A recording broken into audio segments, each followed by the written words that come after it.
This is for you. What is it? Just read it. This can't be real. It is. Be careful. The Nevada desert stretches endless under a blood-orange sky. Route 50, they call it the loneliest road in America. Miles of asphalt cutting through sagebrush and silence. The kind of silence that makes a man remember things he'd rather forget. A Harley-Davidson 1978 shovelhead cuts through that silence. Chrome gleaming, engine growling low and steady like a heartbeat that refuses to quit. The man riding it is 68 years old. Frank Ironhide Garrison. Leather vest worn soft from 4 decades of desert wind. Arms thick with faded ink skulls and eagles, and the letters that once meant everything, ABFFA, angels forever, forever angels. But the patch is gone now. The colors he wore for 42 years stripped away 14 months ago when he walked away from the only family he'd ever known. He rides alone now, always alone. The shovelhead's engine sputters once, twice. Frank doesn't panic. He knows this bike better than he knows his own body. Built it himself in 1979. Rebuilt it a dozen times since. He eases off the throttle, lets her settle, whispers something only the machine can hear. The bike steadies. The engine finds its rhythm again. Frank exhales. His breath comes out white in the cooling desert air. Spring in Nevada means warm days and cold nights. The sun is setting now, painting the mountains purple and gold. Up ahead, Betty's Roadhouse Diner, a squat building with peeling paint and a neon sign that flickers open like a desperate prayer. Friday night, 6:30. Frank's been coming here every Friday for 8 months. Same time, same booth, same order. Routine is dangerous for a man with enemies. But Frank Garrison stopped caring about danger a long time ago. He pulls into the gravel lot, kills the engine. The sudden silence rings in his ears. 7 other vehicles parked outside, 3 pickup trucks, 2 sedans, 1 minivan, 1 Jeep with out-of-state plates. Frank catalogs them automatically.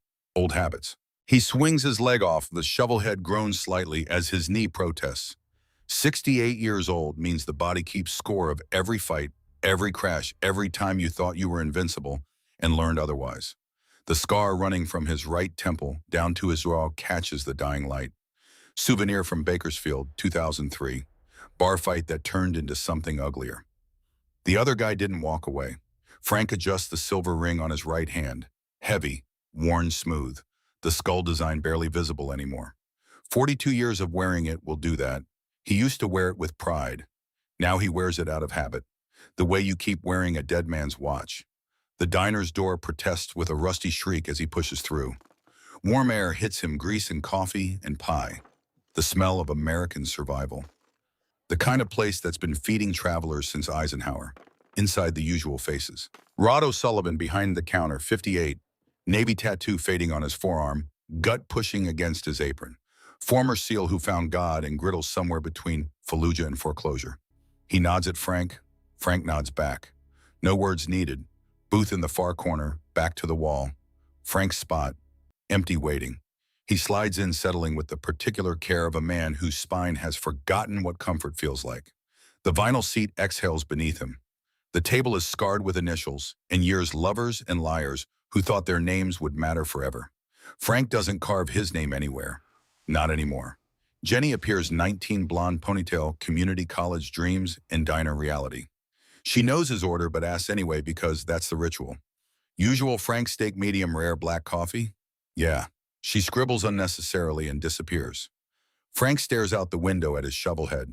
The chrome catches the last of the daylight. Across the diner in the booth diagonal from his, an old woman sits alone. Frank noticed her the moment he walked in. You don't survive 42 years in the Angels by missing details. She's 70, maybe 72. Silver hair pulled back in a neat bun, reading glasses perched on her nose. A hardcover book open in front of her, something thick, something serious. Not a romance novel, not a magazine. She wears a cardigan the color of autumn leaves. Simple, clean, the kind of woman who irons her clothes and says please and thank you and probably bakes cookies for church fundraisers. Invisible, harmless. The type of person people look past without seeing. Frank sees her catalogs, her dismisses as her. Mistake. The door shrieks open again. 4 men walk in. Frank's hand stops halfway to his coffee cup. 4 men, mid-30s, baseball caps pulled low, jackets too heavy for the weather. They move with the particular awareness of people who've been in fights before. People who know how to use their bodies as weapons. They don't look at the menu board. Don't scan for seats like normal customers. They walk straight to a booth near the exit and sit. All four of them facing inward, backs to the walls. Tactical seating, controlled angles. Frank's pulse doesn't quicken. After 68 years, very little makes his pulse quicken anymore. But something cold settles in his gut. Instinct. The animal part of the brain that kept his ancestors alive on the savannah. He studies them in the reflection of the window, tries to look casual. The one on the left has a tattoo on his neck. Partial, just visible above his collar. Frank can't make out the design. The one on the right keeps his right hand below the table.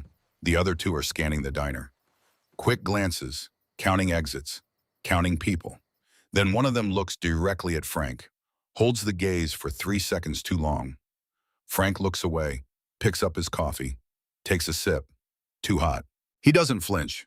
His mind is racing now. Who are they? Angels looking for payback. Cops FBI. Some rival crew from Reno who heard Frank Garrison was out of the game and wanted to make a name. Or just 4 guys who happen to sit tactically and stare at strangers. Jenny brings his steak. Sets it down with a smile that doesn't reach her eyes. She's noticed the 4 men too. Working in a diner on Route 50, you develop a sense for when trouble walks through the door. Anything else, Frank? No, thanks. She retreats quickly. Frank cuts his steak, slow, methodical, knife in his right hand, always the right hand. Closer to the door, closer to anything he might need to reach. He chews. The meat tastes like leather, or maybe fear tastes like leather. Hard to tell anymore. Minutes pass. The 4 men order nothing. They sit. They wait for what Frank swallows. Cuts another piece. His heart is beating faster now. Not panic, calculation. If they rush him, he's got the knife. But 4-on-1 enclosed space, he's not 25 anymore. He's 68 with a bad knee and a spine that clicks when he turns too fast. He could make it to the shovelhead. Maybe. If they don't have guns. If Rod doesn't try to play hero. If the old woman in the booth doesn't start screaming. The old woman. Frank's eyes flick to her reflection in the window. She's still reading. Hasn't looked up once since the 4 men arrived. Her teacup sits untouched. Her page hasn't turned. Frank frowns. Something's wrong. She's not reading. She's pretending to read. Her eyes aren't moving. She's watching. Listening. And then so subtle, Frank almost misses it, she moves. She closes her book. Places it carefully on the table. Reaches for her purse. Stands. She's leaving. Frank watches her in the window's reflection. She walks slowly, the careful gait of a woman with arthritic hips and brittle bones. Past the counter, past the 4 men. One of them glances at her, dismisses her immediately. Old woman, no threat. She continues toward the restroom hallway at the back of the diner. And then it happens. As she passes Frank's booth, her purse slips from her shoulder. Falls. The contents scatter: lipstick, tissues, reading glasses case, and something else. A handkerchief. White linen. Embroidered with tiny blue flowers. It lands directly beside Frank's boot. She stops. Looks down. Looks at Frank. Oh dear, I'm so clumsy. Would you mind? Her voice is soft. Grandmother soft, apple pie soft. Frank bends down, picks up the handkerchief, and freezes. There's writing on it. Pencil. Hasty. Block letters pressed hard into the fabric. Don't talk. 4 men, FBI undercover. Fake tattoos, someone set you up. Frank's world tilts. He straightens slowly, hands the handkerchief back to her. Their eyes meet. Hers are gray, steady, not afraid. Thank you, dear, she says, loud enough for anyone listening. Then softer, barely a whisper, don't react. Keep eating. She gathers the rest of her things and continues to the restroom. Frank sits frozen for 3 seconds. Then 4. Then 5. FBI undercover. Fake tattoos, someone set you up. He forces himself to pick up his fork. Cut another piece of steak. Chew. Swallow. His mind is a tornado. FBI doesn't show up with 4 agents unless they're making an arrest. A big one. Federal charges. And undercover means they're trying to catch him doing something, saying something, meeting someone. But Frank hasn't done anything. Hasn't been part of the Angels for 14 months. Hasn't touched drugs, guns, nothing. Unless someone planted evidence. Unless someone lied. Unless someone wanted Frank Garrison in federal prison. The tattoo. Frank's eyes flick to the window reflection again. The man on the left. Neck tattoo. He can see it now. Partially, the edge of a 1 and what looks like a percentage sign. 1%er, outlaw biker code, FT, fuck the world, Standard Angels Inc., Standard Outlaw Inc., except Frank leans slightly, adjusts his angle. The fluorescent light catches the man's neck differently.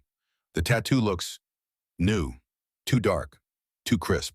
The skin around it is red, irritated, fresh ink, maybe 3 days old, maybe less, and the design is wrong, slightly. The 1 is too thick, the font is off.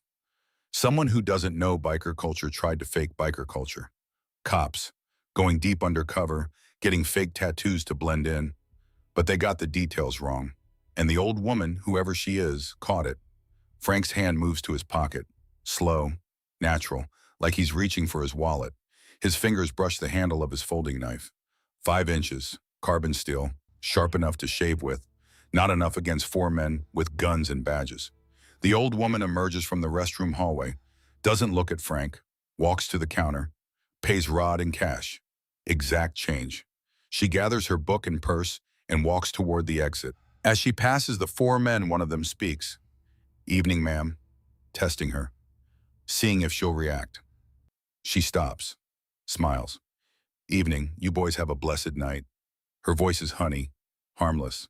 She continues out the door. Frank watches her go. She climbs into an old Buick sedan, cream-colored, probably 20 years old. The kind of car that screams fixed income and senior discounts. She doesn't start the engine, just sits there, waiting, for what Frank looks back at the 4 men. They're whispering now, urgent.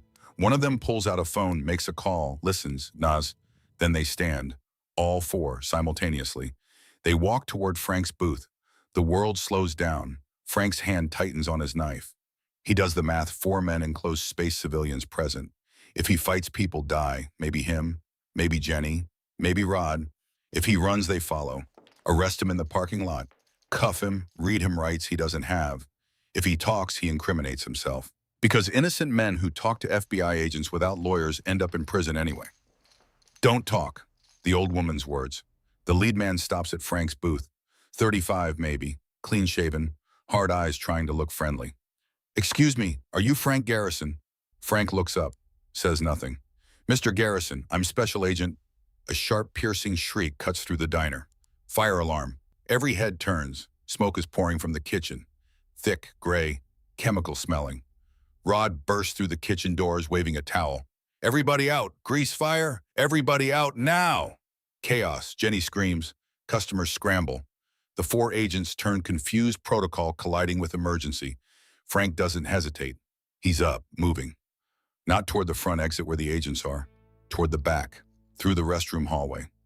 Past the restrooms, fire exit door at the end. He slams through it. Alarm blaring. Cold night air hitting his face. The back parking lot. Gravel and weeds, and his shovel head parked 30 feet away. And the old woman's Buick engine running now, driver's door open. She's leaning out, waving at him. "Get in now." Frank hesitates. 1 second, 2, behind him shouting. The agents are coming. Frank runs. His knee screams, his back screams. He doesn't care. He reaches the Buick, throws himself into the passenger seat. The old woman guns it. Gravel sprays. The Buick fishtails and catches. They're moving. Frank looks back. The 4 agents burst out of the fire exit. One raises a radio, another sprints toward a black SUV parked on the far side of the lot. "My bike," Frank says. Rod will hide it," the woman says. Her voice is calm, steady, like she's done this before. "He owes me, it'll be safe." She takes a hard left onto Route 50, heading east, into the desert, into the dark. Frank stares at her. At this 70-something woman in a cardigan driving 20 miles over the speed limit with the posture of someone who's been in high-speed chases before. "Who the hell are you?" She glances at him, smiles slightly. "My name is Evelyn Whitmore, and we need to talk, but not here." She reaches under her seat, pulls out a police scanner, turns it on, static, then voices. "Suspect fled on foot, white male 60s leather vest, heading east on Route 50. Units respond. Vehicle description, unknown, possible accomplice, senior female driver, cream Buick sedan, Nevada plates." Evelyn turns off the scanner, takes a right onto an unmarked dirt road. No signs, just darkness and sagebrush. Where are we going? Frank asks. Somewhere they won't find us. Somewhere we can figure out who's trying to destroy you. The Buick bounces over ruts and rocks, headlights cutting through nothing. Miles of nothing. Frank's hand is still on his knife. His heart is hammering now, adrenaline catching up. How did you know, he asks, about the tattoos, about the FBI? Evelyn doesn't take her eyes off the road. My husband was a U.S. Marshal for 32 years, Evelyn Whitmore. He died 3 years ago, but before he died, he taught me things. How to read people, how to spot undercover agents, how to see what others miss. She takes another turn. The road is barely a road now, just tire tracks in the dirt. Jameson tracked the Hells Angels for 15 years. He knew every chapter, every member, every move. And he knew you, Frank Garrison. Frank's jaw tightens. He tried to arrest me. No. Evelyn's voice softens. He protected you. The Buick slows. Ahead, barely visible in the moonlight, a small cabin. Wood, single story, surrounded by pine trees and silence. Evelyn kills the engine. The night swallows them. She turns to Frank. In the dashboard's faint glow, her face looks younger, harder. Jameson always said you were different, said you had a code. No civilians, no hard drugs, no unnecessary violence. He respected that. And three times he stopped the FBI from building cases against you because he knew you were innocent. Frank stares at her, trying to process. Why? Because he believed in justice. Real justice. Not convictions, not quotas. She opens her door. And because he made me promise, before he died. If anyone ever tried to destroy you, I'd help. She steps out. Frank follows. His legs feel like water. The cabin is dark. Evelyn unlocks the door with an old brass key, flips a light switch. A single bulb illuminates the interior. Simple, clean, a table, 2 chairs, a wood stove, shelves lined with books, and on the wall photos. Frank walks closer. One photo shows a man in a U.S. Marshal uniform. 50s, strong jaw, kind eyes, Evelyn Whitmore. Next to him, younger Evelyn, smiling, happy. And in another photo, Frank's breath catches. It's a surveillance photo, black and white, grainy. Frank on his shovel head, and standing next to him, barely visible in the background, a boy, teenager, leather vest, trying too hard to look tough. Frank knows that face. Desmond Kavanaugh, Reaper. Frank's voice comes out hoarse. When was this taken? Evelyn steps beside him, studies the photo. 2011, Jameson was investigating Angel's activity near the California-Nevada border. He took hundreds of photos, but this one, she taps the image of young Desmond. This one he kept separate, because that boy's father was someone Jameson arrested years before. Frank turns to her. Who Kawan, Marcus Mad Dog Kavanaugh, ran guns across the Mexico border in the 90s. Jameson brought him down in 1997. Marcus went to federal prison, died there in 2009. Frank's mind reels. He remembers Marcus, remembers the trial, remembers how Marcus's wife showed up pregnant, begging for mercy. And the kid, Desmond, grew up without a father, grew up angry. Frank took him under his wing, taught him to ride, taught him Angel's law, thought he was saving him. Desmond Reaper Kavanaugh, Frank whispers. He's the new vice president of the California chapter. I helped put him there before I left. Evelyn nods slowly. And 2 months ago, I started noticing things. Emails, communications. I still have access to some of Jameson's old networks. People who owe me favors. She walks to a laptop on the table. Old, battered. She opens it, types quickly. An email appears on screen. From anonymous informant to FBI Field Office Reno. Date April 3rd, 2026. Subject Frank Garrison. Hells Angels. Drug trafficking message. If Frank Garrison transporting 200 kilograms of cocaine from Mexico to California via Route 50, Nevada. Will be at Betty's Roadhouse Diner April 5th, 6:30 p.m. Arrest on site. Evidence to follow. Frank reads it again. That's a lie. I haven't touched cocaine in my life. I know. Evelyn clicks another window. But look at the IP trace. A map appears. Red dot in Reno, Nevada. Address 4782 Industrial Parkway. Hells Angels Clubhouse. California chapter. Frank's blood turns to ice. Someone in the club sent this. Someone who wants you arrested, wants you destroyed. Evelyn clicks again. Another document appears. Metadata. Email properties, sent from computer number 3 Hells Angels Clubhouse, logged in user D. Kavanaugh, Desmond Kavanaugh, Reaper. Frank staggers backward, sits heavily in the chair. No, Reaper wouldn't. I raised that kid. I saved his life in Bakersfield. I got him into the club and others wanted him out. Evelyn's voice is gentle but firm. People change, Frank, especially people who grow up watching their fathers die in prison. She pulls out another file. Physical, paper, old school. Jameson kept files on everyone, including Reaper, and 6 months before he died, Jameson wrote this. She hands Frank a handwritten note. The handwriting is shaky, sick person handwriting. It reads, Evelyn, if you're reading this, I'm gone. Watch Desmond Kavanaugh. He's connected to Bruno DeLuca Nevada Mafia. Intercepted calls suggest Kavanaugh is recruiting angels into fentanyl distribution.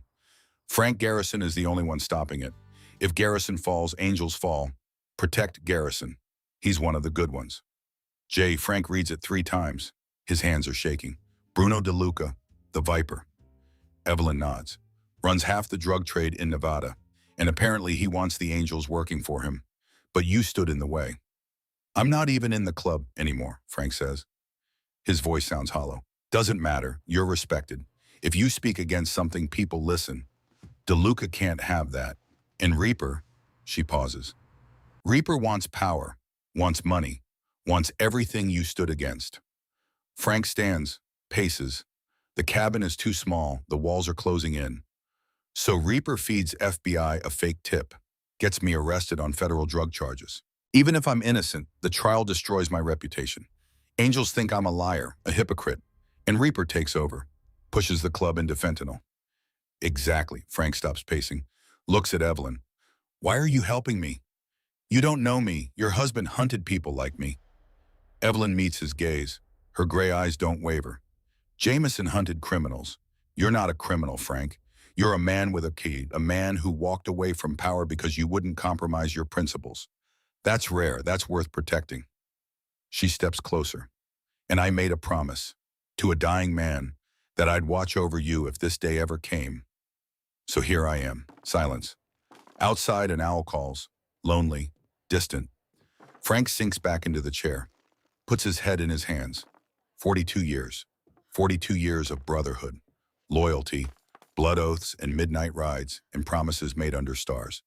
And now this. Betrayed by the kid he raised, set up by the FBI, hunted. What do I do? He asks quietly. Evelyn sits across from him, folds her hands. You fight back, not with fists, not with guns, with truth. We expose Reaper. We prove you're innocent. We save the angels from walking into DeLuca's trap. How? We gather evidence. We record conversations. We build a case the angels can't ignore. Frank laughs bitterly. You want me to spy on my own club. I want you to save your club. There's a difference. She leans forward. You have 48 hours, maybe less. FBI will issue a federal warrant. Every cop in 5 states will be looking for Frank Ironhide Garrison. You can run Mexico-Canada disappear forever. Or you can fight. Prove Reaper is the real criminal. Prove DeLuca is pulling the strings. Frank looks at her. This 71-year-old woman with silver hair and a cardigan and eyes that have seen too much. You really think we can do this? Evelyn smiles, small, sad. Jameson spent 32 years taking down men who thought they were untouchable. He taught me everything. I'm old Frank, but I'm not helpless, and neither are you. She stands, walks to a closet, opens it. Inside a police scanner, camera equipment, recording devices, lockpick sets, and something else. A Glock 19. Well-maintained. Ready. Frank stares. Jameson's service weapon, Evelyn says quietly. I kept it, just in case. She closes the closet, turns back to Frank. So, what's it going to be, run or fight? Frank sits in silence, the weight of 68 years pressing down on him, the weight of 42 years in the Angels, the weight of every promise he ever made. He thinks of Nate, his younger brother. Dead 7 years now, overdose, heroin. Frank had blamed himself, thought Nate was weak, thought he'd failed to protect him. But now, what if it wasn't an accident? What if Reaper was involved even back then? What if this betrayal runs deeper than Frank knows? He stands, walks to the window, stares out at the darkness. Somewhere out there, Reaper is laughing, thinking he's won, thinking Frank Garrison is finished. Frank's jaw tightens. His hand closes into a fist. I'll fight. Evelyn nods. Good. Then we start tonight. She opens the laptop again, pulls up a map, points to a location in Reno. DeLuca owns a warehouse here, industrial district. Reaper meets him there every Thursday night. Tomorrow is Thursday. Frank looks at her. You've been watching Reaper. For 6 months, since Jameson's note, I've been following leads, building timelines, and yes, watching Reaper. She clicks through photos, surveillance shots, Reaper's motorcycle parked outside the warehouse, Reaper entering, Reaper leaving. If we can get inside, if we can record a conversation between Reaper and DeLuca, proof of their partnership, proof of the fentanyl plan, that's our evidence. Frank studies the map, the warehouse, the approach. Security being. DeLuca has 15 men armed, patrols every 2 hours. But there's a service entrance on the east side, loading dock. Cameras cover it, but you can hack the cameras. Evelyn smiles slightly. I've been practicing. Frank feels something stirring in his chest, something he hasn't felt in 14 months. Purpose. I'll need help, he says. Someone I trust, someone inside the club who won't sell me out. Do you have someone, Frank thinks. Scrolls through 42 years of faces. Brothers, some dead, some gone, some he can't trust anymore. One name rises to the surface. Thornton McLeod, Bear. He's 64, been with the Angels since 1985. Solid, loyal, hates liars. Will he believe you? If I show him proof, yeah, he'll believe me. Evelyn nods. Then we bring him in, carefully. Tomorrow night, warehouse raid. We get the evidence. We bring it to the Angels Council. We let them handle Reaper. Frank turns to her. Why not just go to the FBI? Give them Reaper and DeLuca. Because the FBI doesn't care about Angels' justice. They'll arrest everyone. Reaper, DeLuca. You bear innocent members. They'll dismantle the entire club. Is that what you want? Frank's jaw clenches. No.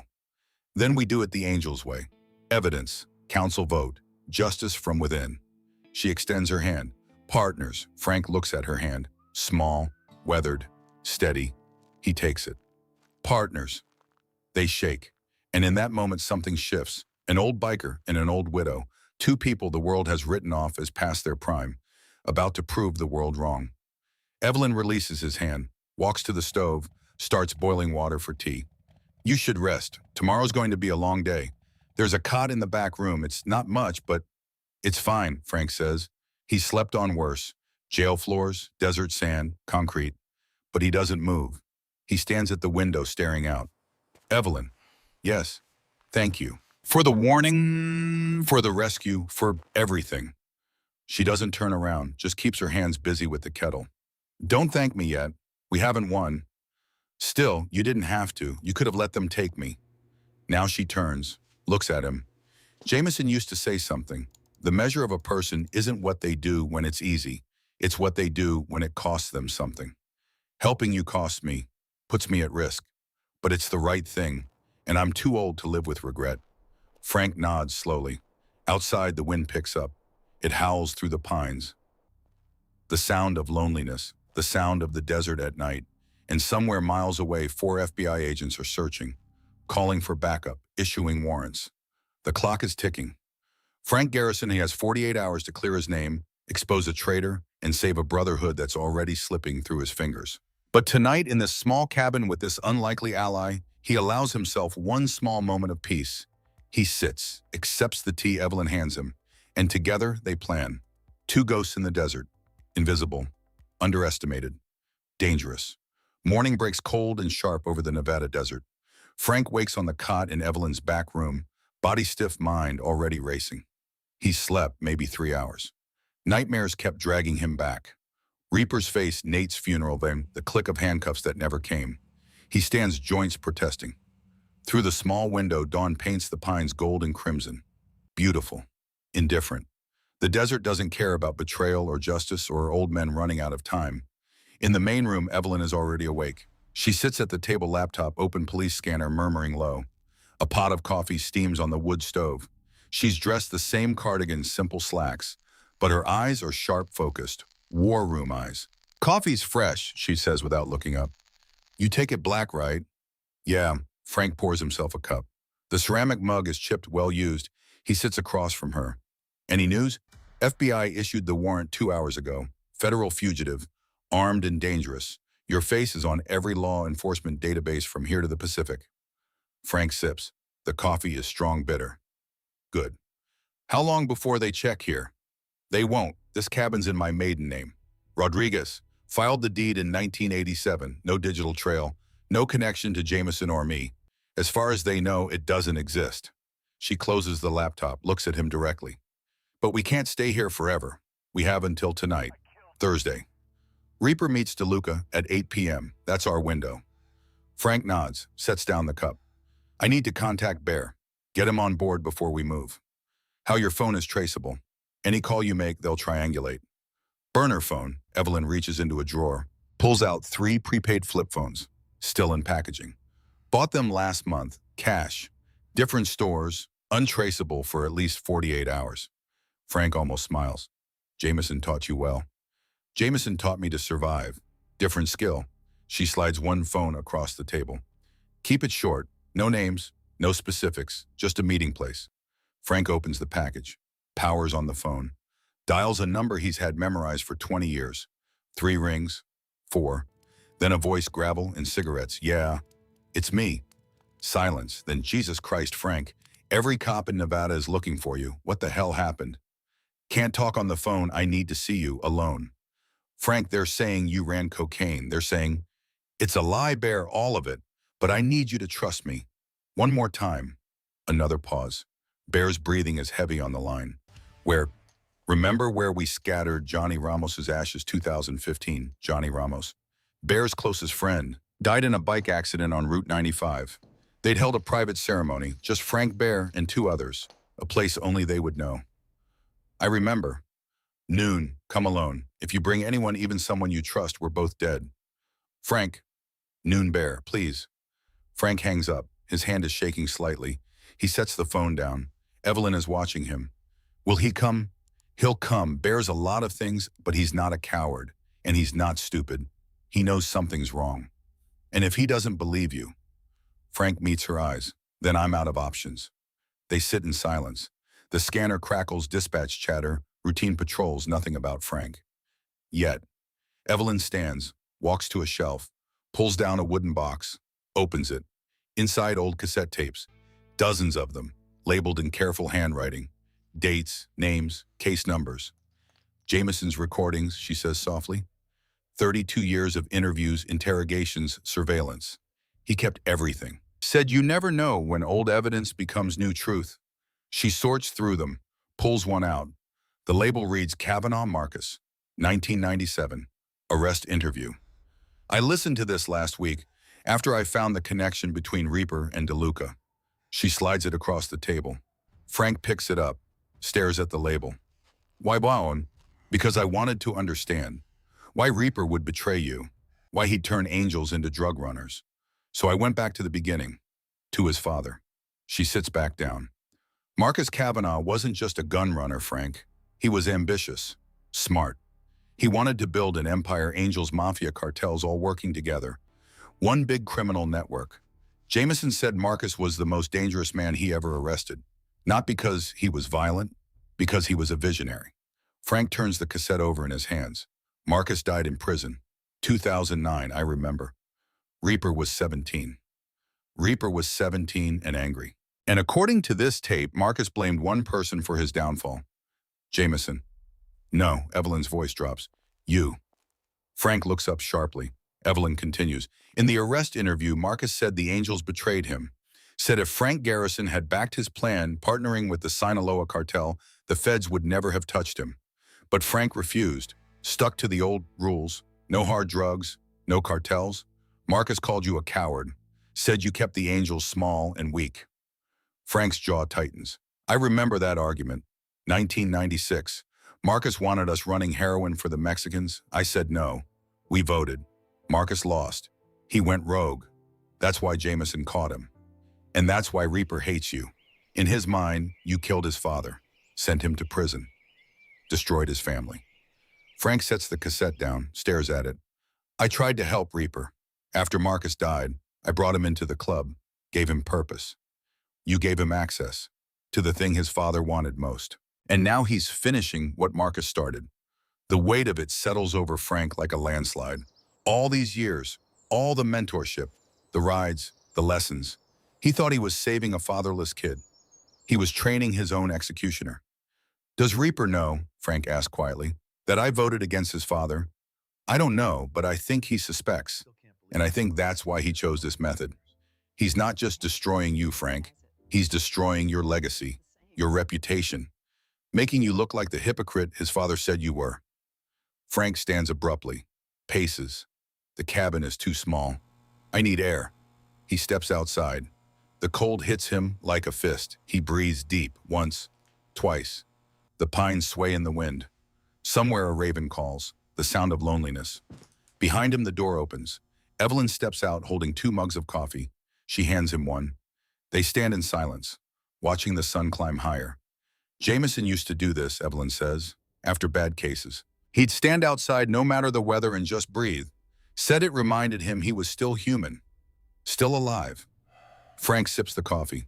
How long were you married? 43 years. Met him in 1980. I was a secretary at the marshal's office.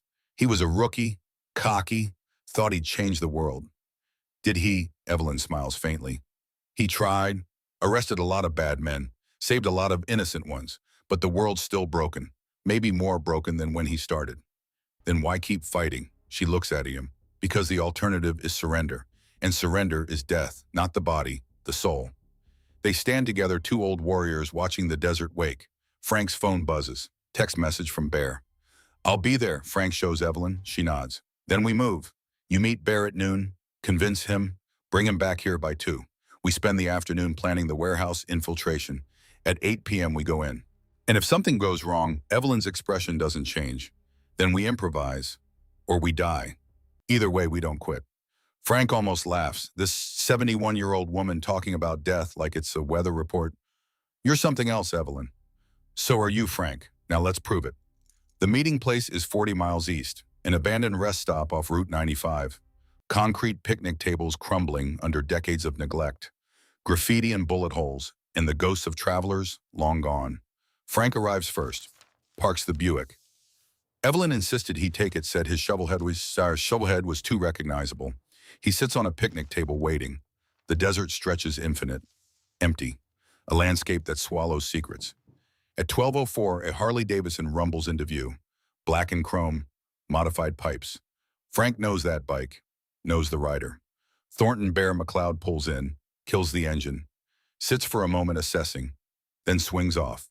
Bear is 64 but looks 50. 6'3", barrel-chested arms like tree trunks. Gray beard down to his chest. Eyes that have seen everything and forgiven nothing. He walks over, doesn't sit. You got 3 minutes to convince me you're not a Fed rat, Frank. I'm not. They got emails, evidence. They're saying you moved 200 kilos of cocaine. It's fabricated, all of it. Reaper set me up. Bear's eyes narrow. Reaper, you're blaming the VP. I'm not blaming, I'm stating fact. Frank pulls out the burner phone, shows Bear the screenshot Evelyn sent him, the email metadata. D. Kavanaugh, sent from the clubhouse computer. Bear stares at it, his jaw works. This could be faked. Could be, but it's not. Frank pockets the phone. Reaper is working with Bruno DeLuca. They're planning to turn the Angels into a fentanyl distribution network. I stood in the way, so Reaper fed the FBI a lie to get me arrested. If I go down, he takes over. Angels become DeLuca's soldiers.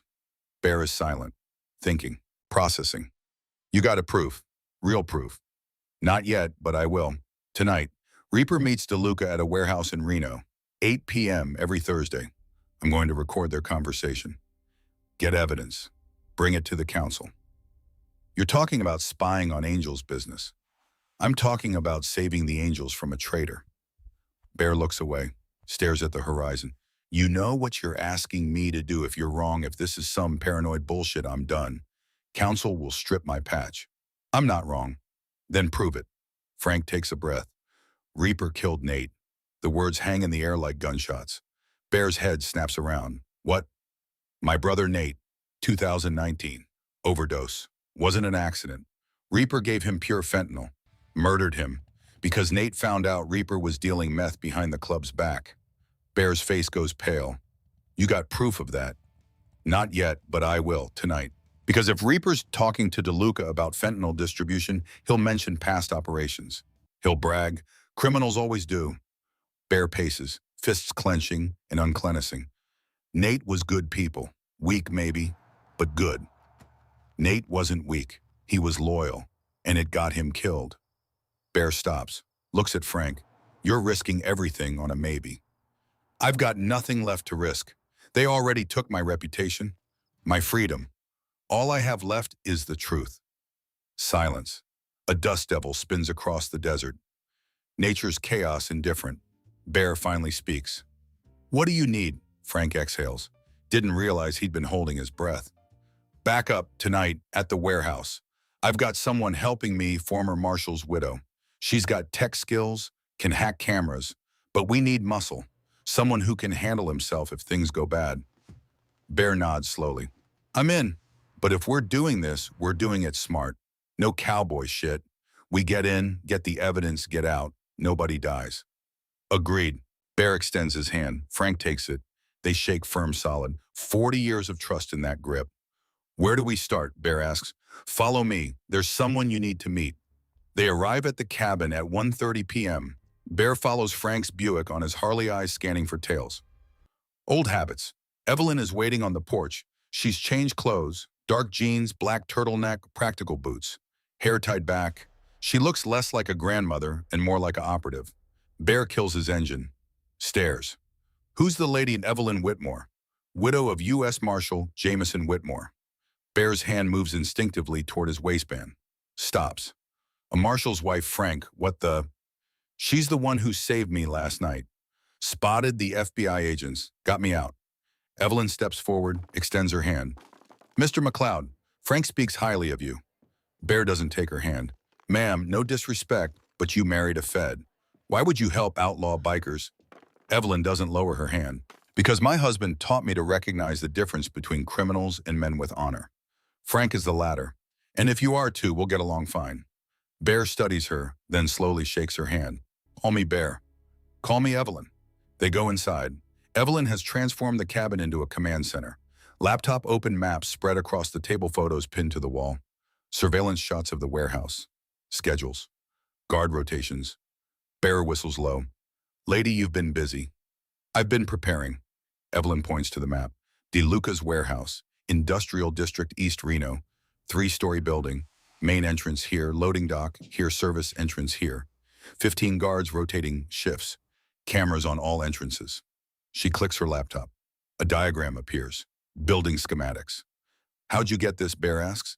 County records, filed as a commercial storage facility. But according to surveillance, it's DeLuca's primary operations hub. Drugs in, money out. Frank leans over the map. Security's tight. How do we get in without triggering alarms? Evelyn zooms in on the east side of the building. Service entrance used for deliveries. Camera coverage, but she clicks again. A video feed appears. I've been monitoring their security system for 3 weeks. The east camera has a blind spot. Right here. She points. A narrow angle, maybe 3 feet wide. If you approach from this direction, stay low, the camera won't catch you. Guard patrols pass every 2 hours. At 8 p.m. there's a 15-minute gap. That's our window. Bear grunts. Tight. Very, but doable. Frank traces the route with his finger. We get in through the service entrance. Then what? Second floor, DeLuca's office. That's where he meets Reaper. I've confirmed it through heat signature, tracking 2 people same time every Thursday. Bear looks at her. Heat signature? What are you, CIA? Oh? Evelyn smiles thinly. No, just a widow with too much time and a Radio Shack thermal camera. She pulls out a small device. Looks homemade, jury-rigged. Jameson built this in 2018. Used it for surveillance. It's old tech, but it works. Bear shakes his head. Your husband was a piece of work. He was thorough. Evelyn sets the device down, pulls out 3 small microphones. Professional grade. We plant these in the office. Voice activated. They'll record everything. We retrieve them after the meeting before DeLuca's men do a sweep. Frank picks up one of the mics. How do we plant them without being seen? You don't, I do. Both men look at her. Evelyn continues. I've been inside that warehouse twice, posing as a health inspector. Once in March, once in April. DeLuca's men know my face. They think I'm harmless, a bureaucrat checking fire codes. That's insane, Bear says. If they catch you, they won't, because I'm invisible. Old woman with a clipboard. Nobody looks twice.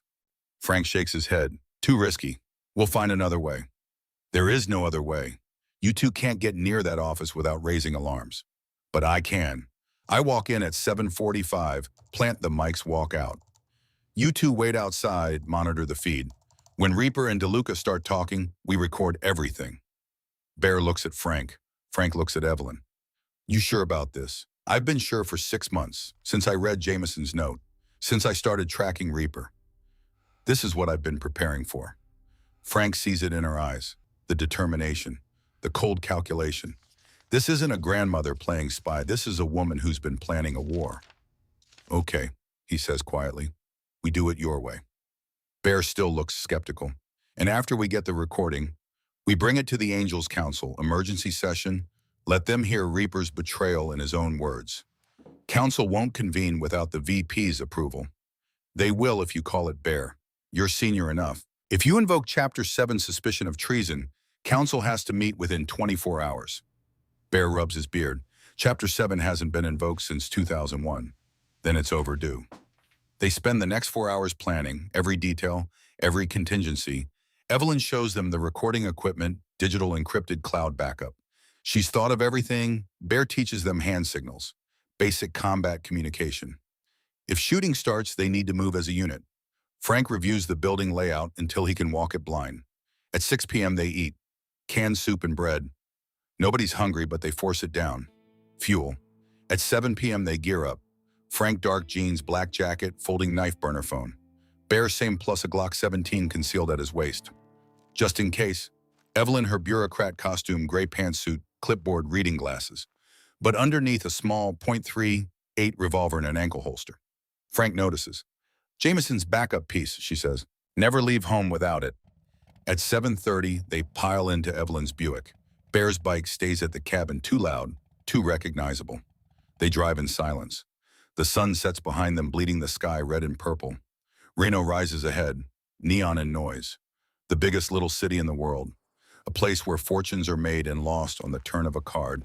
Tonight, Frank's betting everything. They park 3 blocks from the warehouse. Industrial zone. Abandoned factories and chain-link fences. The kind of neighborhood where people mind their business. At 7:50, Evelyn checks her watch.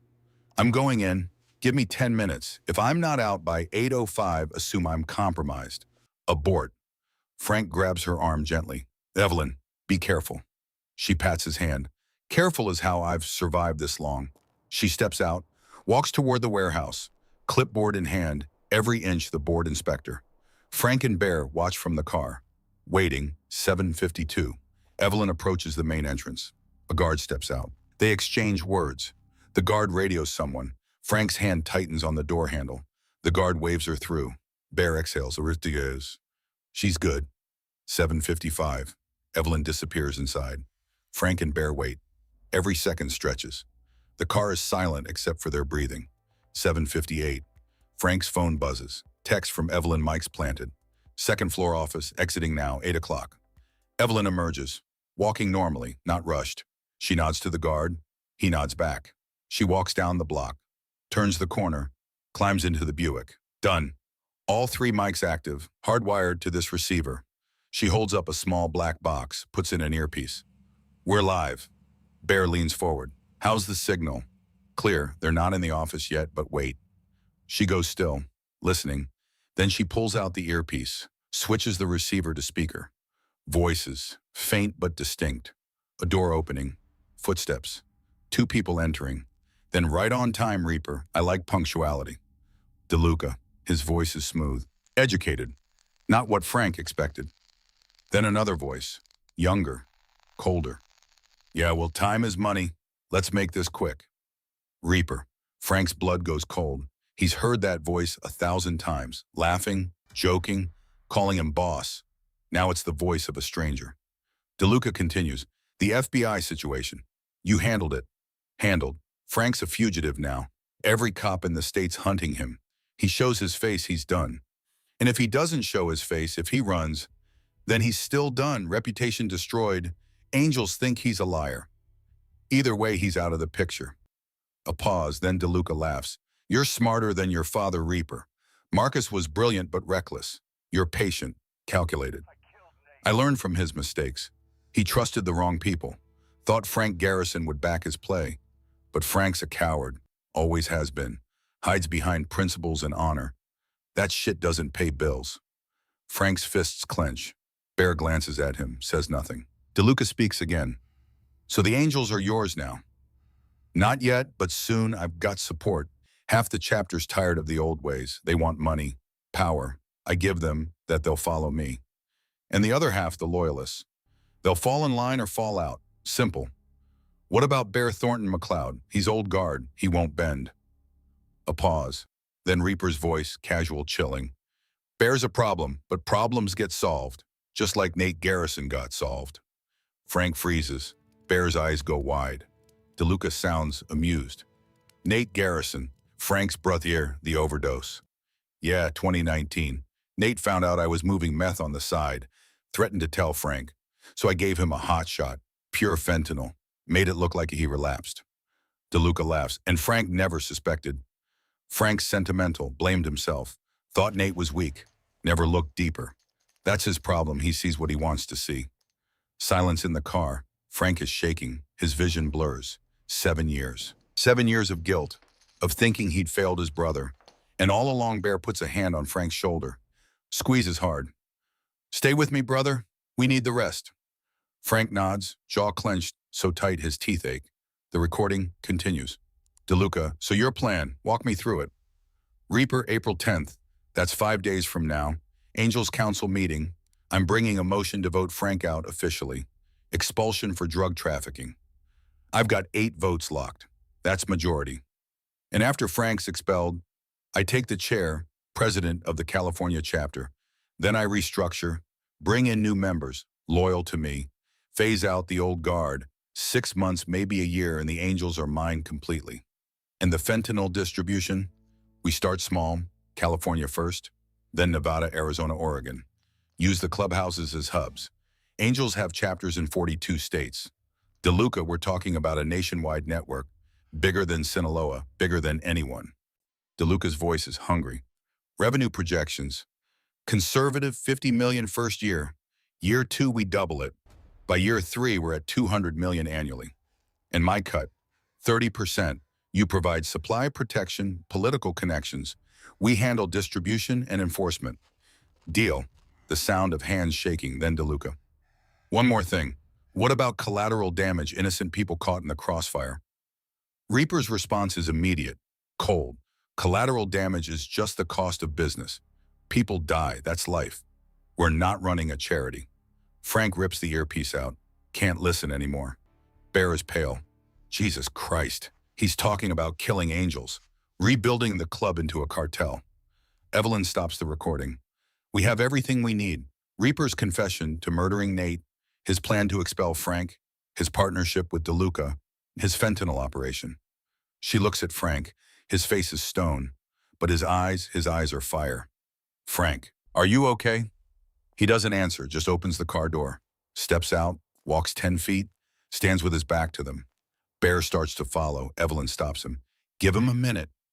Frank stands alone, breathing, in, out, in, out. Nate's face swims before him. His baby brother, 17 years younger, always struggling, always trying to prove himself. And Frank he'd thought Nate was weak, couldn't handle the life, couldn't stay clean. But Nate wasn't weak, he was loyal. He tried to protect the club, and it got him murdered by the kid Frank had mentored. The kid Frank had loved like a son. Frank tilts his head back, stares at the stars. They're cold, distant, uncaring. I'm sorry, Nate, he whispers. I'm so goddamn sorry. Behind him, the car door opens. Evelyn approaches, doesn't touch him, just stands beside him.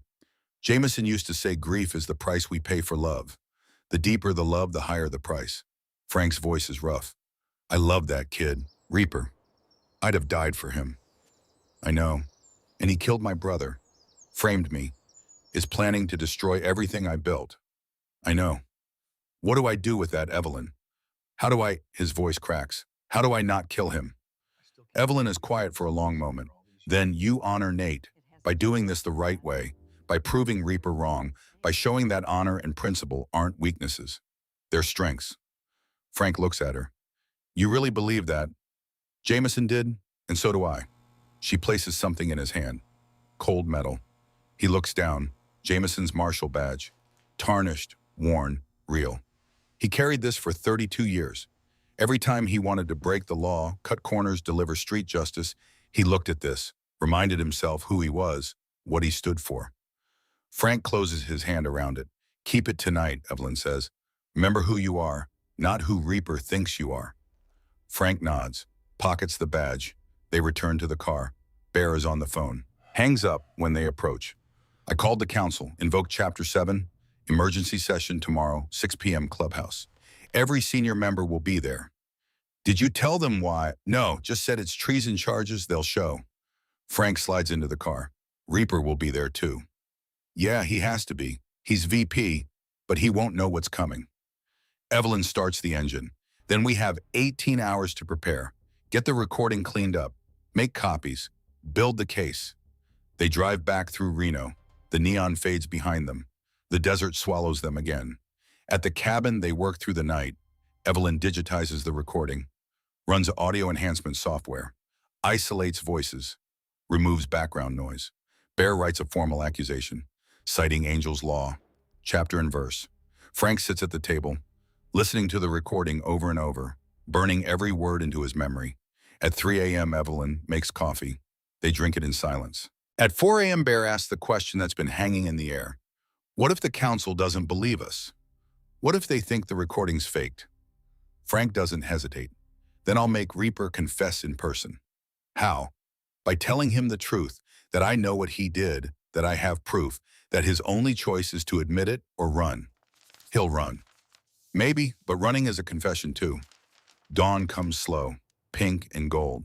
The last day before everything changes. They eat breakfast, nobody tastes it. At noon, they review the plan one final time. At 5 p.m., they dress. Frank in his old leather vest, no patches, no colors, just leather. Bear in full Angel's regalia. President patch, 40 years of service. Evelyn in simple clothes. Observer, witness. At 5:30, they load into Bear's truck. The Buick stays behind, too civilian. They drive toward the clubhouse. Frank's heart is hammering now. After 14 months, he's going back. The place he built. The place that cast him out. They arrive at 5:55. The parking lot is full. Harleys lined up like soldiers, chrome and steel and defiance. Frank steps out. The air smells like oil and leather. Smells like home. And smells like betrayal. They walk to the door. Bear enters first. Frank follows. Evelyn last. Inside, 12 men sit around a long table. The council. Ages 55 to 70. Hard face. Harder lives. And at the head of the table, Reaper. He looks up. Sees Frank. His face goes white. Then red. Then cold. What the hell is this? Frank's a fugitive. He shouldn't be here. Bear steps forward. I invoked Chapter 7. Frank has the right to face his accuser. I'm not his accuser. The FBI is. No, Frank's voice cuts through the room. You are. He walks to the table, sets down a small speaker, presses play. Reaper's voice fills the room. Frank's a fugitive now. Every cop in the state's hunting him. The council listens, silent, stone-faced. The recording continues. Reaper's confession. DeLuca's laughter. The plan. The murder. All of it. When it ends, the room is a tomb. Reaper stands. That's fake. Edited. Frank's desperate. It's real. Bear's voice is iron, and you know it. Reaper looks around the table, sees no support, no allies. He bolts, runs for the back door. Frank is faster. He tackles Reaper. They crash into the wall. Frank's 68, but rage makes him strong. You killed my brother, Frank roars. You killed Nate. Reaper struggles. He was weak. He would have destroyed everything. He was loyal, and you murdered him. Bear and two others pull Frank off, hold him back. Reaper scrambles to his feet, blood on his lip. He looks at the council. You're really going to believe this? A Fed recording, a traitor's lies. Cormac O'Reilly stands, 62, sergeant at arms, voice like gravel. We believe evidence. And the evidence says you're a traitor, a liar, and a murderer. He looks at the other council members. Vote, all in favor of immediate expulsion. Bad standings, raise your hand. 11 hands go up. Only Reapers stays down. Cormac continues. Desmond Kavanaugh, you are no longer an angel. You are no longer our brother. You are nothing. He walks over, rips the VP patch off Reaper's vest. Reaper stands there, shaking. You don't understand. I did this for us, for the club. We could have been rich, powerful. We were already powerful. Frank's voice is quiet now, deadly. We had brotherhood, honor. You traded that for money, and money's worthless when you're alone. Reaper looks around, no friends, no backup. He spits at Frank's feet. You're a dinosaur, and dinosaurs go extinct. He turns, walks out. Nobody stops him.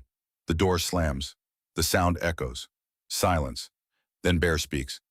Frank, on behalf of the council, we owe you an apology and our thanks. Frank shakes his head. Keep the apology. Just clear my name. With the FBI. With everyone. We will. We'll turn over the recording. Testify if we have to. You'll be exonerated. Frank nods, too tired to feel relief. Evelyn steps forward. Gentlemen, my name is Evelyn Whitmore, and I have evidence linking Bruno DeLuca to this conspiracy. If you're interested in justice, we should talk.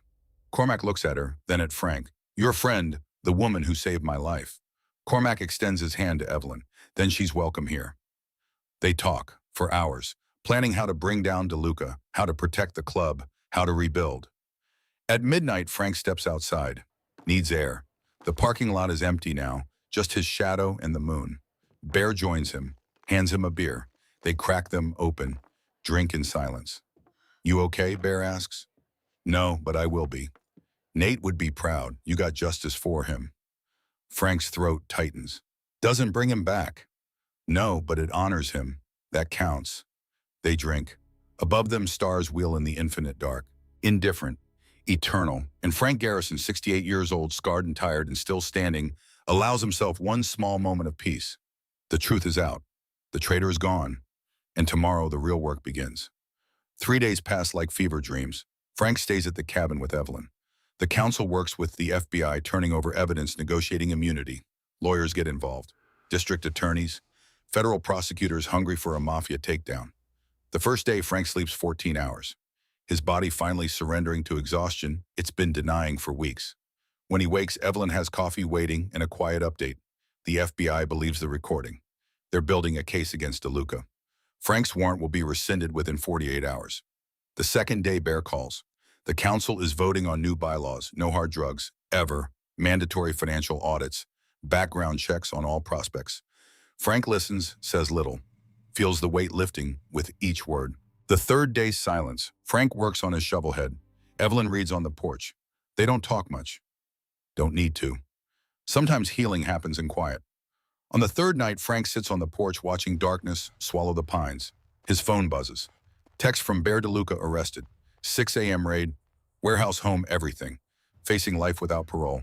Reapers in the wind. Nobody's seen him. Frank stares at the message. Should feel victory. Feels nothing. Evelyn steps out holding 2 mugs of tea. Sits beside him. Bear says they got DeLuca. I know. But not Reaper. Frank pockets the phone. Reaper's smart. He knew this was coming. Probably ran the second he left the clubhouse. Where would he go? Mexico? Canada? Somewhere without extradition. Frank sips the tea. Tastes like flowers and old promises. Doesn't matter. He's finished. No patch, no club, no protection. Just another ghost running from his choices. Evelyn is quiet for a moment. Then, is that enough for you, him running? Frank doesn't answer right away. He thinks about Nate, about the funeral where he couldn't cry, about 7 years of carrying guilt that wasn't his to carry. Part of me wants him dead, wants to hunt him down myself. He stops, breathes. But that's not who I am, not who I want to be. Who do you want to be, Frank? He looks at her. This woman who appeared when he needed her most, who saw him when he was invisible. A man who keeps his word, who stands for something when it costs him everything, who's too old to waste time hating. Evelyn smiles faintly. Jameson would have respected that. They sit in comfortable silence. The desert night is cold clear, stars so bright they hurt to look at. Frank's phone buzzes again. Different number. Unknown. He opens it. A photo. Blurry taken from distance. Shows a man on a motorcycle. Desert highway, heading south toward the Mexican border. The man's face is partially visible. Reaper. Below the photo, a message spotted 30 miles from Tijuana. Thought you should know. Justice takes many forms. A friend Frank shows Evelyn. She studies it. Who sent this? No idea. But someone's watching him, making sure he keeps running. Angels enforcing the exile? Maybe, or maybe just someone who believes traitors should never rest easy. Frank forwards the message to Bear, then deletes it. Evelyn stands. Come inside, it's getting cold. But Frank stays a moment longer, staring at the stars, thinking about choices and consequences, about how the universe keeps score in ways we don't always see. Finally, he goes inside. The next morning, Bear arrives at the cabin, driving his truck accompanied by Cormac O'Reilly. They sit at Evelyn's table. Coffee steams between them. Nobody speaks for a full minute. Some conversations need silence first. Cormac breaks it. FBI cleared you, Frank, officially. All charges dropped. Arrest warrant rescinded. They're calling it mistaken intelligence. You're a free man. Frank feels something release in his chest, didn't realize how tight he'd been holding it. What about DeLuca? Arraigned yesterday morning, 53 federal counts. Racketeering, conspiracy to distribute fentanyl, money laundering, attempted murder of a federal witness, that's you. Cormac's voice is grim satisfaction. Prosecution says he's looking at consecutive life sentences. No possibility of parole. He'll try to deal. Name names. Already did. Gave up 6 cartel contacts, 2 state senators, a federal judge. Bear's voice is hard. But he had nothing on the Angels. We were targets, not partners. FBI knows that now. Case closed on us. Frank absorbs this, then asks the question that's been sitting heavy. What about the chapter the members Reaper recruited? Bear and Cormac exchange glances. We've been investigating, Bear says carefully. Talked to everyone, checked phones, financials, everything. Found 3 members who knew about the fentanyl plan. They're out. Bad standings. Gone. And the others? Clean. Most of them had no idea what Reaper was doing. They believed his bullshit about modernizing the club, growing the business. Cormac's jaw tightens. He played them, made them think they were voting for progress when they were voting for poison. How many are left? 34 active members, down from 42. Bear's voice softens. But the ones who stayed, they're solid. They get it now, what we almost became. Silence settles again. Outside, a raven calls. Then Bear leans forward. Council wants to meet with you. Formal session. Tonight, 6 p.m. Frank's guard goes up. Why Bahamayu? To apologize officially and to ask you something. Ask what? Cormac speaks. We want you back, Frank. Not as president that ship sailed, and honestly, you're too smart to want it anyway. But as advisor, elder, someone who remembers what this club was supposed to be before we lost our way. Frank shakes his head. I walked away 14 months ago. Had my reasons. We know, and we were wrong not to listen. Cormac's voice is steady. But the club's bleeding right now, Frank. Reaper burned bridges we didn't even know we had. Corrupted traditions. Made enemies. We're rebuilding from ashes. And we need someone who knows what the foundation was supposed to look like. I'm 68 years old. My body's breaking down. I can barely ride 4 hours without needing a day to recover. Bear almost smiles. I'm 64. Cormac's 62. Half the council's over 60. Age isn't the issue. Wisdom is. And you've got 42 years of it. Frank looks at Evelyn. She stayed quiet, listening, observing. What do you think? Evelyn sets down her coffee cup with deliberate care. I think you should do what feels right, not what feels obligated, not what feels safe. What feels right? Frank turns back to Cormac and Bear, studies their faces, sees genuine need there. Not manipulation, need. I'll think about it. Give me until tonight. That's all we ask. They stand, shake hands. The ritual of it matters. Bear lingers after Cormac leaves. Frank, real talk, brother to brother. Bear's voice drops. I'm taking over as president. Temporary appointment until next vote. And I'm terrified. I'm good at cracking skulls and fixing bikes. I don't know how to navigate politics or rebuild trust or keep this thing from falling apart. Frank studies his old friend, sees the fear behind the bravado. You'll figure it out. You're smarter than you think. Maybe, but I'd figure it out faster with you watching my back. Not doing the work for me, just being there. When I'm about to make a mistake, that'll cost us everything. Frank feels the pull. the old loyalty, the brotherhood that runs deeper than blood. You've always had my back, Bear. That doesn't change whether I wear a patch or not. Bear nods, grips Frank's shoulder hard enough to hurt. Brothers, always. After Bear leaves, Frank sits alone with Evelyn. The cabin feels smaller somehow. Or maybe he feels larger. Hard to tell. You're going to say yes, Evelyn observes. That obvious. To me, yes. She refills his coffee without asking. You're not built for retirement, Frank. You're built to protect, to guide, to stand between the innocent and the wolves. The angels may be broken, but they're still your pack. Even after what Reaper did, especially after what Reaper did, he tried to corrupt them. You can help cleanse them. That's not weakness. That's purpose. Frank stands, walks to the window. Outside, his shovel head gleams in morning sunlight. 47 years old. Older than some of the current angels. Built before half of them were born. But still running. Still strong. What about you, Frank asks. What will you do now? Go back to your life before all this, Evelyn laughs softly. Actually laughs. Frank, this is my life now. These past 10 days, I've felt more alive than the 3 years since Jameson died. Helping you, fighting corruption, using everything he taught me, it gave me something I thought I'd lost forever. What's that meaning? Frank turns from the window, looks at her directly. You looking for more meaning? She tilts her head, bird curious. What did you have in mind? The angels need a full audit. Financial records reviewed, member backgrounds verified, make sure there's no more Reapers hiding in the shadows. That's not biker work, that's investigator work.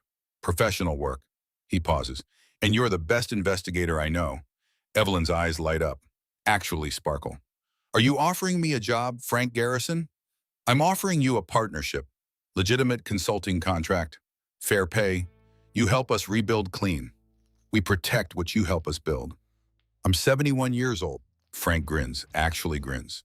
And I'm 68. So what age just means we've survived long enough to know what matters. She laughs again. The sound fills the cabin like sunlight breaking through storm clouds. You're impossible. Learn from the best. Evelyn extends her hand across the table. Small hand, weathered, steady as bedrock. Partners. Frank takes it, shakes firmly. Partners. That night, Frank rides his shovel head for the first time since the diner. Since everything changed. The engine roars to life on the second kick. Familiar. Fierce. The sound of home. He takes Route 50 east into the desert under the sky turning from gold to purple to black. The wind strips away everything, fear, doubt, the weight of carrying other people's sins. Leaves only motion. Only the road unwinding beneath him. Only the present moment sharp and clean. He rides for 90 minutes, then turns back. When he reaches the cabin, Evelyn is waiting on the porch, 2 mugs of something hot beside her. Feel better? Yeah, I do. Good, because tomorrow's going to be a long day. She's right. The council meeting is set for 6 p.m. Frank arrives at 5:45. Early but not too early.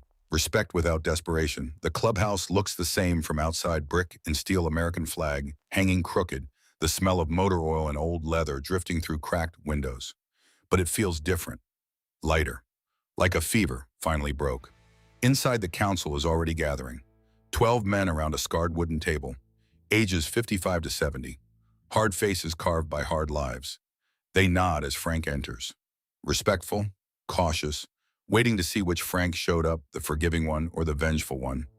Bear stands at the head of the table, wearing the president patch now. Temporary, but it suits him better than Frank expected. Frank, thanks for coming. Wouldn't miss it. They sit. The room settles into silence. Heavy silence, the kind that precedes either violence or truth. Bear speaks first. Brothers, we're here to address what happened, to acknowledge our failures, and to decide who we want to be moving forward. He looks at Frank. Frank Garrison served this club for 42 years, led us with honor when honor wasn't profitable, refused to compromise our principles even when it cost him everything, power, money, respect. And when he walked away, we should have asked why, should have listened. Cormac continues, instead we let Reaper fill the void. We got seduced by talk of expansion and revenue, forgot what made us strong in the first place, and it nearly destroyed us. Another council member, older grayer named Sullivan, speaks. His voice cracks slightly. Frank, we wronged you. We believed lies about you because believing the truth would have meant admitting we'd made a mistake trusting Reaper. That's on us, not you. One by one, they go around the table, each man offering apology in his own way, some awkward, some eloquent, all genuine. When they finish, Frank stands slowly. His knee protests. He ignores it. I appreciate the apologies, but you don't owe me anything. Reaper was smart, patient. He played a 15-year game. He would have fooled anyone. Not you, Bear says quietly. Yeah, well, I raised him. I knew his patterns, his tells. Frank's voice hardens, but that doesn't make me special. Just makes me complicit. I brought him into this club. Vouched for him. That blood's on my hands too. Silence. Thick enough to cut. Then Bear stands, which is exactly why we need you back. To help us vet new prospects. To teach the next generation what angels actually means. Not drugs and territory, brotherhood and code. Frank looks around the table. These flawed men. These trying men. I'll come back, but not as president, not as VP. Not as anything except a member with one vote like everyone else. I'm done leading from the front. Time for younger backs to carry that weight. Bear grins, relief flooding his face. Works for me. They vote. 12 hands up. Unanimous. Cormac walks over, hands Frank a new leather vest. Clean, unpatched, ready to be earned into. Frank puts it on. The leather smells like possibility. After the meeting, they share a meal. Steaks cooked on a grill older than most of them. Beer from bottles sweating in the desert heat. Loud talk, laughter, the kind of gathering that stitches torn fabric back together. But halfway through, Frank steps outside.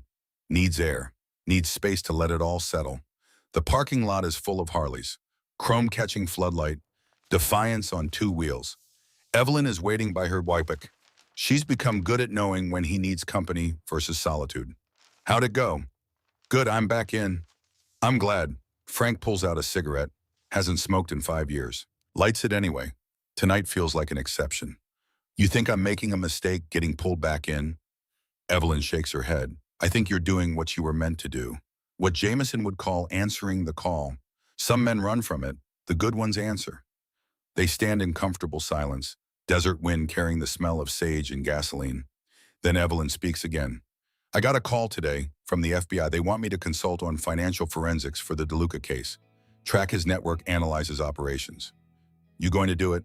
Depends. On what? On whether you still need me here for the angel's work. Frank looks at her, really looks at her. This woman who appeared in a diner and saved his life with a handkerchief and sharp eyes. I'll always need you, Evelyn, not because of the club, because you're my friend, and friends don't stop being friends when the crisis ends. Her eyes soften. Jameson used to say the same thing.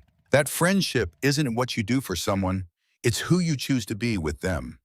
Smart man. The smartest I knew. She pauses. Until I met you. Frank almost laughs. I'm not smart. I'm just stubborn enough to keep standing when smarter men would run. Maybe, but stubborn wisdom counts double after 60. They stand together watching stars emerge. Two old souls who found each other when they needed it most. Somewhere out there, Reaper is running. Maybe Mexico, maybe farther, maybe looking over his shoulder for the rest of his life. But Frank's not chasing. Not anymore. Because some ghosts chase themselves. And that's punishment enough. 2 weeks later, Frank stands at Nate's grave. Early morning, sun barely touching the horizon. The cemetery is empty except for ravens and regret. The headstone is simple, Nathaniel James Garrison, 1991 to 2019. Beloved brother, Frank kneels, ignoring his protesting knee, places fresh flowers. White lilies, Nate's favorite since he was 12. Hey, little brother. His voice is rough, unused to this kind of honesty. Took me a while to come back. Couldn't face you until I knew the truth. Until I could tell you what really happened. The wind stirs. Desert morning wind. Cool and clean. You weren't weak, Nate. You were loyal. You found out Reaper was dealing behind the club's back, and you tried to do the right thing. And it got you killed. Frank's voice cracks. I'm sorry I didn't see it. Sorry I blamed you for being the victim of someone else's evil. He places his hand on the headstone, cold granite under scarred knuckles. But I got him, Nate. Got justice for you. Reaper's gone. The club's clean. And I'm going to make damn sure that what you stood for, loyalty, honor, doing right, even when it costs you, that lives on. A raven calls, somewhere close. Frank stands, knee screaming, back aching, heart lighter than it's been in 7 years. Rest easy, little brother. Your big brother's got it from here. He turns to leave, stops. Standing at the cemetery entrance holding 2 cups of coffee is Evelyn. Frank walks over, takes 1 cup, drinks. Perfect temperature. She's learned. You followed me. I figured you might want company, or at least caffeine. They walk together toward the parking lot. Buick and Shovelhead parked side by side. You ever visit Jameson's grave? Frank asks. Every Sunday. Tell him about my week, about the work I'm doing, about you. What do you tell him about me? Evelyn smiles. That he was right, that you're one of the good ones, that the world needs more men who choose honor when dishonor is easier. They reach the vehicles. Before getting in, Frank looks back one last time at Nate's grave. You think the dead hear us, Evelyn considers. I think love transcends death. So yes, in whatever way matters, they hear us. And I think they're proud when we keep fighting for what they believed in. Frank nods, gets on his shovelhead. As he rides away, the sun climbs higher. The desert wakes. Life continues. 3 months later. Betty's Roadhouse Diner. Friday night, 6:30 p.m. Frank sits in his usual booth. Steak medium rare, black coffee. The ritual that started this whole thing. Across from him, not in a separate booth anymore, but sharing his table, sits Evelyn. She's become a regular. Rod doesn't even ask her order anymore. Just brings Earl Grey tea and whatever pie is fresh. They eat in comfortable silence. Old friends don't always need words. Rod appears, refilling coffee. You 2 want pie tonight? Got apple and pecan. Frank and Evelyn exchange glances. Say simultaneously, apple. Rod grins. 2 apples, coming right up. After he leaves, Frank leans back. You ever think about how we met? How close it came to going differently? Every day, if I hadn't noticed those tattoos, if I'd stayed silent, if you'd panicked instead of trusting a stranger with a handkerchief. A lot of ifs. Life's full of them. We got lucky. Frank shakes his head. Wasn't luck. Was you.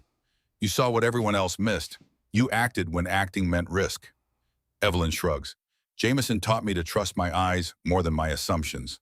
Old lady in a diner, nobody's looking at her, which makes her the perfect witness. He taught you well. He did, but I'm the one who chose to use it, to help a stranger because it was right, not because it was safe. The pie arrives, warm, cinnamon sweet. They eat slowly, no rush. Outside, the sun sets. The neon sign flickers to life, open, open, open. A promise, a beacon, a small light in the desert dark. Later, Frank walks Evelyn to her Buick. Same time next week, she asks. Wouldn't miss it. She drives away, taillights fading into purple desert twilight. Frank stands alone in the parking lot, looks at his shovelhead. 47 years old, still running, still strong. Like him. He thinks about the past 3 months, the slow rebuilding, the new prospects, carefully vetted, properly trained.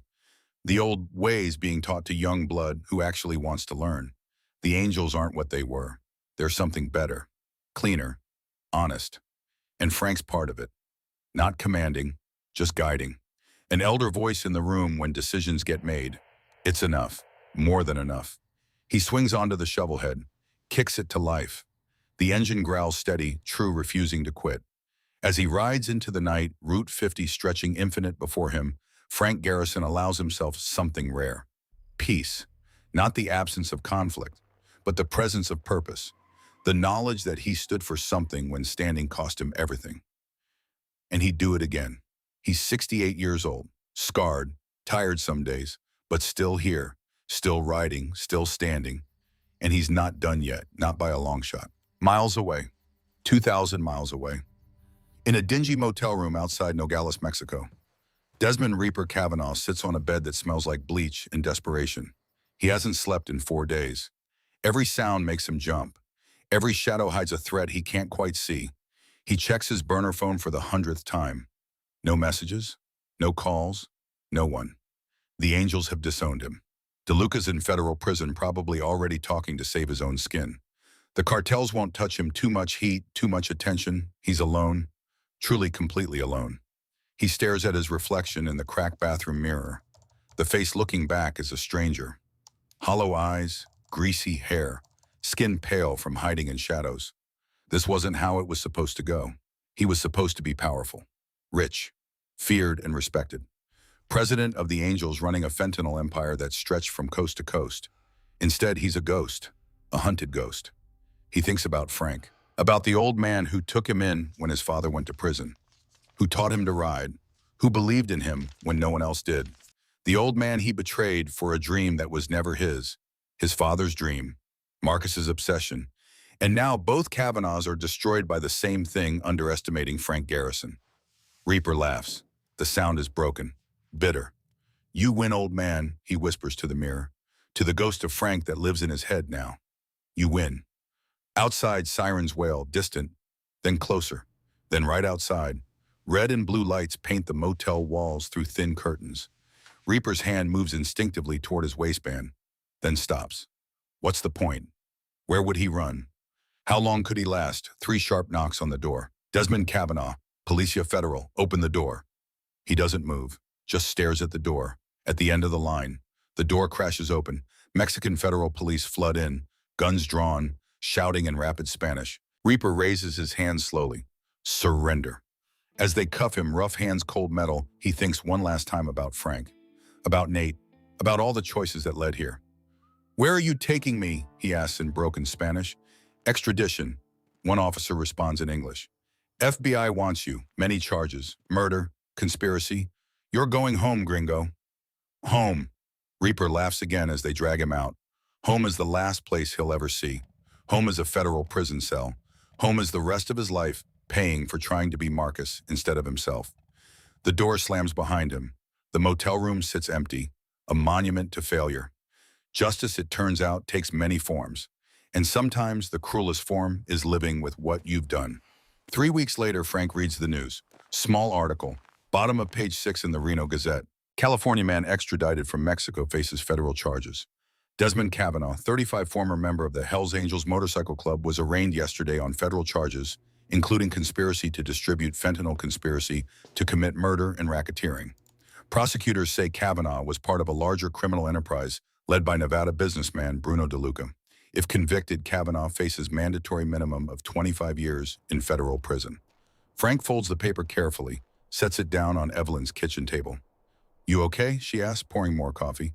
Frank nods. "Yeah, I am." "You sure that's closure?" "Real closure." "I know." Frank stares at the folded newspaper. 25 years minimum. He'll be 60 when he gets out. If he lives that long, federal prison isn't kind to former bikers who testified against cartels. "You feel sorry for him," Sukishim, Frank considers, really considers. "No, I feel sorry for who he could have been. But who he chose to be, that man gets what he earned." Evelyn sits across from him. Jameson used to say the saddest thing about criminals isn't that they break the law. It's that they choose to break themselves. Reaper didn't have to walk that path. He chose it, step by step. Because of his father. Because of himself. Marcus didn't make him kill Nate. Marcus didn't make him betray you. Those were Reaper's choices. His father gave him anger, but Reaper decided what to do with it. Frank picks up the coffee, drinks, sets it down. "You're right, and I'm done carrying guilt for his choices." "Good, because you've got enough to carry without adding his sins to the load."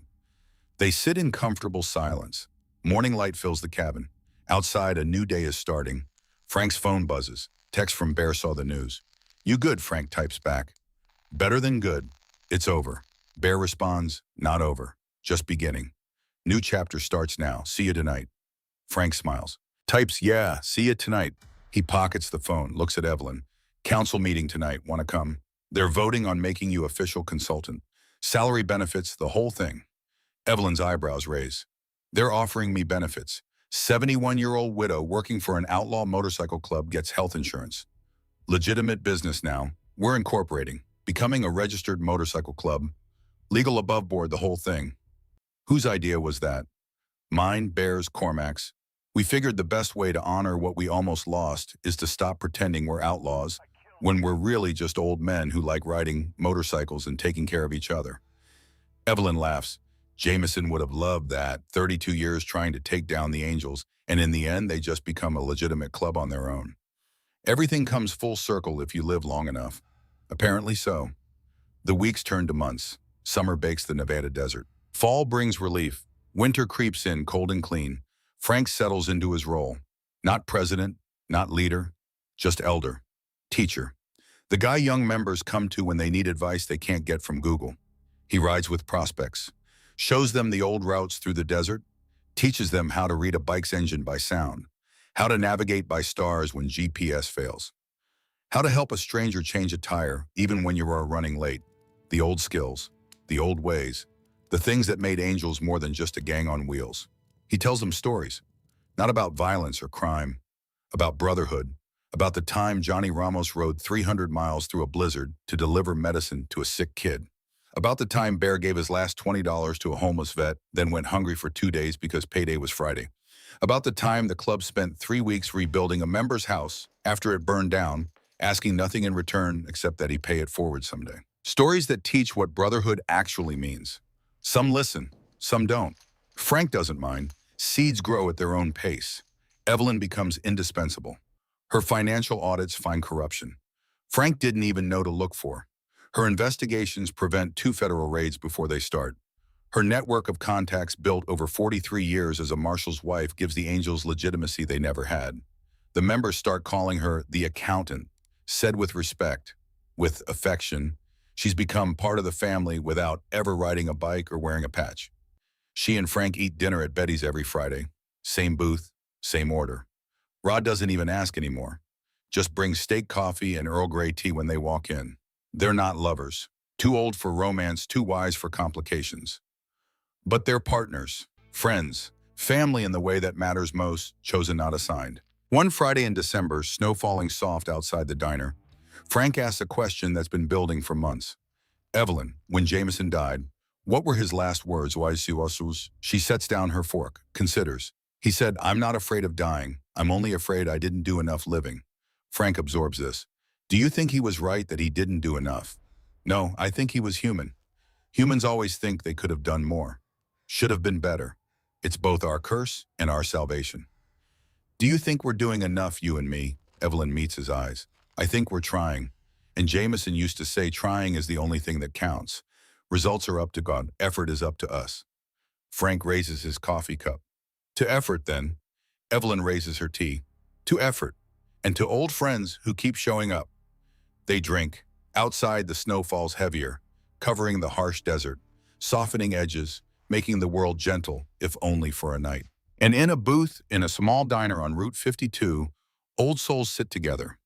Proof that wisdom beats strength, that honor outlasts glory, that age is just a number when your purpose is clear. They saved each other, and in doing so saved something bigger. A brotherhood, a legacy, a way of life that refuses to die. Because as long as one person stands for what's right, regardless of age, regardless of odds, regardless of kisses, the fight continues. And Frank Garrison, 68 years old, will keep standing until the engine finally stops, until the road runs out, until the very last star falls from the sky. Don't talk, the handkerchief said, but in the end they didn't need to talk, they just needed to stand, together. And that made all the difference. Fade out, the end. Betty's Roadhouse Diner. Friday evening, golden hour. Frank and Evelyn sit in their booth, the ritual unbroken for 52 weeks straight. A young woman approaches their table, 23 maybe, nervous, leather vest too new to be broken in, prospect patch on the back. Excuse me, Mr. Garrison. Frank looks up. Just Frank. What can I do for you? My name's Sarah. I'm prospecting for the Angels. My sponsor said I should talk to you about why I want to join. Frank studies her, sees something familiar in her eyes. Determination, purpose, a need to belong to something bigger. Pull up a chair. She does. Sits. Waits. Why do you want to be an angel? Frank asks. Because my father was. Tommy Reeves. He died in 2019. Bike accident on Highway 95. Frank remembers. Good man, solid rider. Died too young. Tommy was a good brother. I'm sorry for your loss. Thank you. Sarah's voice steadies. He used to tell me stories about the club, about honor and loyalty and taking care of people who can't take care of themselves. And I want to be part of that, part of something that matters. Frank looks at Evelyn. She nods slightly. Your call. You know what being an angel actually means, Frank asks. It's not glory. It's not power. It's showing up when someone needs help at 3 a.m. It's choosing to do right when wrong is easier. It's standing for something when standing costs you everything. I know. That's what I want. Why? Sarah meets his eyes. Because my dad taught me that character isn't what you do when people are watching. It's what you do when no one will ever know. And I want to be someone who does right even when it's invisible. Frank feels something shift in his chest. Hope maybe, or recognition. Your dad was right, and he'd be proud of you. He pauses. But being proud and being ready aren't the same thing. You got 6 months to prove you understand the difference. Sarah nods, stands. Thank you, sir. I won't let you down. Don't let yourself down. That's all that matters. She walks away, back straight, purpose in her step. Evelyn smiles. You're getting soft in your old age. Maybe. Or maybe I'm learning that the best way to honor the past is to invest in the future. Jameson would agree. They finish their meal in comfortable silence. Outside, the sun sets over the desert, painting everything gold and crimson and purple. Another day ending, another day beginning somewhere else. Frank pays the check, leaves a generous tip. He and Evelyn walk out together. At the parking lot, they pause. Buick and Shovelhead side by side. Same time next week, Evelyn asks. Wouldn't miss it. She drives away. He watches until her taillights disappear. Then Frank swings onto his Shovelhead, kicks it to life. The engine roars, steady, strong, refusing to quit. He rides into the desert night, wind in his face, stars overhead, road unwinding endlessly before him. Frank Garrison, 68 years old. Still riding, still fighting, still standing, still here. And that's enough. More than enough. That's everything. The end.